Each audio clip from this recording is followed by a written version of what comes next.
This episode of Another Great Day is brought to you by acoustic guitars. Lovely for music, better used for KaBONG-ing. It's Wednesday, January 24th, 2024. Chris, do you know about KaBONG? El KaBONG? Do you remember it from the old Hanna-Barbera cartoons? I mean, as a, onomatopoeia? No, there was a character. He was called El KaBONG. Nope. Yeah, there was, there's like Huckleberry Hound. Oh, dear. And there was this horse. I don't know what his name was, but he would dress up like Zorro, and he would swing into places, and he had an acoustic guitar, and he would hit the bad guys with it, and he was called El KaBONG. As you say that, I now feel like I remember it a little bit. Yeah, it was the Quick Draw McGraw show. Oh. On Cartoon Network. Wow. Yeah, and there was, the horse was named El KaBONG. All right, anyways, welcome to Another Great Day podcast where we get hung up on some weird stuff. Apparently. Goodness gracious me. All right, well, welcome to our podcast. We hope you're enjoying the show so far. Chris. Yes. Before we get too far in, I need some help here. Just you and me. Nobody else is here. Right? Hey, camera. Ding. Hey, audio. I'm just having a hard time. I'm eating too much pizza, and it's so delicious, but I know it's not good for me. Do you have any ideas of ways you could help or encourage me with my pizza eating problem? I do. What do you got? You could stop buying so much pizza. See, this is why I keep you around. You're a genius. Why didn't I think of that? So I'm going over to your fridge. What?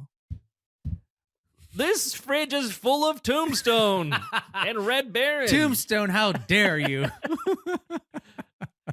Well, I appreciate that encouragement. I needed that. You ready to get on with the show? Yes. All right, thank you. All right, well, speaking of pizza, this day in history is now going to have a slice taken out of it. Out of the crime. And today's topping comes to you from the year 1933. Full of preservatives. This just in, the 20th Amendment to the United States Constitution is ratified, changing the beginning and end of terms for all elected federal offices. So, Chris, yes? If Eugene wanted to be Eugene the Knight from last week, Yeah. I, Eugene, would like to be president for 20 years. May I do this? Nope. Why not, Chris? You have a 2-term limit. You can only be president twice. Prove it. There's no amendment that I'm aware of. There is, and I don't think it's this amendment actually, for that exact thing. Well, then I'm a senator. The amendment here, the 20th Amendment, changes the end and beginning of the presidential terms. So, the president would be elected in November, it used to be, and they would wait all the way till March to have the new president come in. I've clearly misunderstood this day in history. I will see myself out. Goodbye, Eugene. It's okay. The listeners might also misunderstand. Oh, good point. Not knowing is part of learning. Wait, and knowing is half the battle? After you know, you can't learn that anymore because you've learned it. You leveled up. Yeah. In brain levels. So, okay. This changed it from March, is when the president officially goes to the office, to January 23rd. Whoa. Sorry, January 20th. Sorry. Yeah. And members of Congress to January 3rd. There we go. Wow. That is so cool. So, that period of time between being elected and then being in the office, the old president, who is still there, it's a funny term. I've always thought this is real weird. I think it's hilarious. They call the old president who's about to leave a lame duck. Oh, get out of here, you old lame duck. So they've made the lame duck period, they call it, smaller. Interesting. The length of time that you, as an old president, the one who's about to leave, is now shorter. Interesting. Well, that happened in the 30s. So it's been that way for almost 100 years. That is so interesting. It's like, hurry up and wait. You know, like Yes. what are you going to do? Yep. Play Sudoku and Wordle? That's it. I guess that's it. Neat. Well, that'll do it for this day in history and bring us on to the greener pastures of the question of the day. Hit it, Sam. Ah, there it is. Perfect. Sam's our piano player here in the studio. All right, so here's the question for you. If you were giving good advice to a friend and it had a smell, yes, Chris, the advice has a smell. What would it be?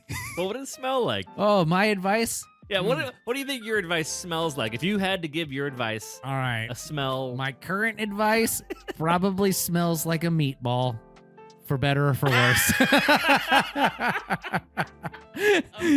And what I wish it smelled like would be like Andy's mint. What? Yeah. So go to Subway, order the Italian stallion, whatever it's called, the meatball marinara sandwich. The Great Balls of Marinara sandwich. Wow. That's what my advice smells like. Okay. The meatball sandwich at Subway.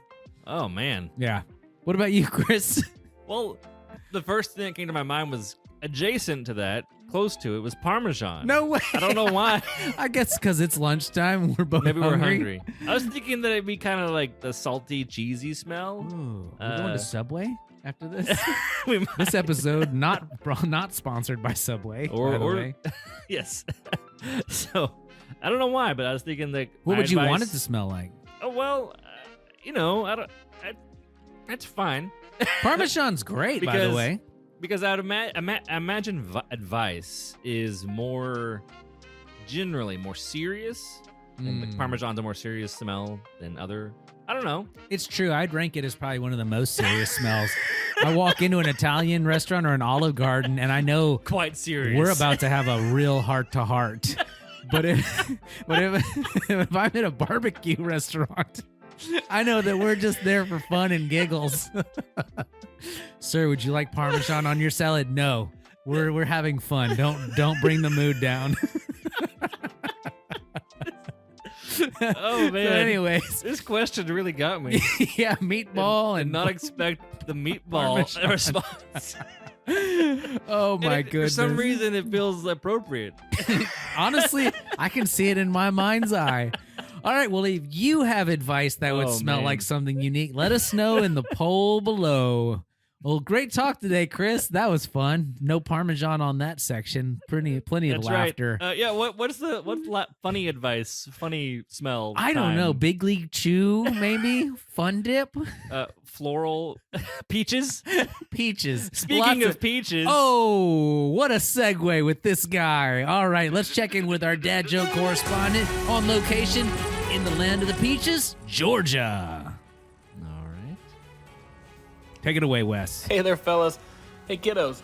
You know that someone came into the house last night and stole all the fruit? No. I'm peachless. Well, speechless. Ah! Oh man. Oh my gosh, let me tell you, that joke sure was the pits. Am I right? Well, speaking of the pits, we're not going to the pits. We're going to the Proverbs. All right. Today's word of wisdom comes to us from the book of Proverbs, chapter 27, verse 9. The heartfelt counsel of a friend, like advice, Hey. is as sweet as perfume and incense. Whoa, the question of the day was just answered in Proverbs. If you could give advice, what would it smell like? Proverbs tells us it should smell as sweet as perfume and incense, as long as it's heartfelt from a friend. Oil and perfume makes the heart glad, so does the sweetness of a friend's counsel that comes from the heart. So maybe the mean bad advice for somebody is that meatball and Parmesan smell. I find it difficult for you to give bad advice. You know what? I genuinely try to give good advice to anybody. Yeah. Because I know that my actions here on earth, I'm going to be held responsible. And the Lord expects those of us who are Christians to give good advice even to our enemies or neutral folks. There are a lot of people who aren't friends or enemies. They're just neutral, you know? Anyways, well, that's all I have to say about that. Welcome to the podcast. All right, our mission here on another great day is to encourage interaction, creativity, and conversation. We thank you for tuning in, and I have a little bit extra after this. So Woo! stay tuned if you want bonus content extra. coming at you. We thank you for tuning in. We ask you, if you enjoy this, please rate and review us and share us. There's like a little share button usually, like an arrow. Yeah. Square. Yeah. Show It's me a how square it's- with an arrow going outward, as if you were sharing the square. I don't know why that's sharing, but yes, you can hit that button. That'd be great. Yeah, if you're enjoying what you're hearing, help us get this out into the internet. We're just having good old-fashioned, clean, family-friendly, uplifting fun. Most importantly, Chris, Yes. we hope you make it Another great day. See you tomorrow. Actually, stay tuned for the Chris bonus section. All right, you ready for this? Here we go. Bonus. Well, you asked me recently to get your own soundboard so you could start doing your own sound. Oh, yeah, that's true. Just like cut in with your own sound. I want to enter in with the KaBONG sound from the Quick Draw Boing. McGraw show. So I have an extra of what everybody's dying to know. They are on the edge of their seat. They're thinking, what else can we learn about the 20th Amendment? Oh, 20th Amendment talk. Yes, that's right. Hooray. We just lost half of our listeners. So if you don't want to listen, don't. I find this actually kind of comforting that people a long time ago thought about things. All right. I like that too. They were thinking Thoughtful. through things. They were thoughtful. It says at the intentional. time of the 20th Amendment, it fixed the beginning of the term for the president. The president shall, if the president shall have died, and the vice president elect shall become the president. This is the actual amendment itself. It says if the president has died and they cannot become president, vice president shall become So president. this is them setting up the rules and Setting up contingencies. all the rules, which they probably had to experience some of this to go, or they were just being proactive. I like that. I'm going to look this up on my If a president Constitution shall app. not have been chosen before the time of the fixed for the beginning of his term, or if the president-elect shall have failed to qualify, then the vice president-elect shall act as president until a president shall have be qualified. If the president may by law provide, the Congress may by law provide for this case, wherein neither a president-elect or a vice president shall be qualified, they then can declare who shall be president. Whoa. So if all the president and the vice president are not qualified or have passed away, they can decide as Congress the next president. And I think it's until they can then have A qualified president. a qualified president. or vice president. So they basically, probably what would happen if the president is not qualified or has passed away, and the vice president is not qualified and has passed away, at that point, they would then probably set up another election. 100%. And they would probably have a interim president who's the Speaker of the House or something like this. Well, the third person in line is the president of the Senate. President of the Senate, yeah. So yeah, that's so it. it goes president, vice president, and then right now that would be Chuck Schumer is the head So of the Senate. what is comforting to me about this is that And this is just Section 3 of the amendment, by the way. FYI, Yeah. what you just read. I think So- that's fascinating. Oh, also. okay. Yeah, I just think it's interesting that they thought about this and kind of have a plan. We're not just all thrown to the wind willy-nilly. Yeah. Like, Yeah, we're- it feels like sometimes the things that get tossed around about presidents and elections that this is the end if it doesn't happen this way. Mm-hmm. But we have some things in place that will keep us stable. So anyway, 100%. And I heard a quote today. It said, I think this was credited to Chuck Colson, who served in the Nixon administration. Okay. Became a born-again Christian. And he said, the Savior will not arrive on Air Force One. And I love that quote as just a gentle reminder. Be good stewards of what you have, but keep your hope placed in the Lord. Well, there you go. All right. The end.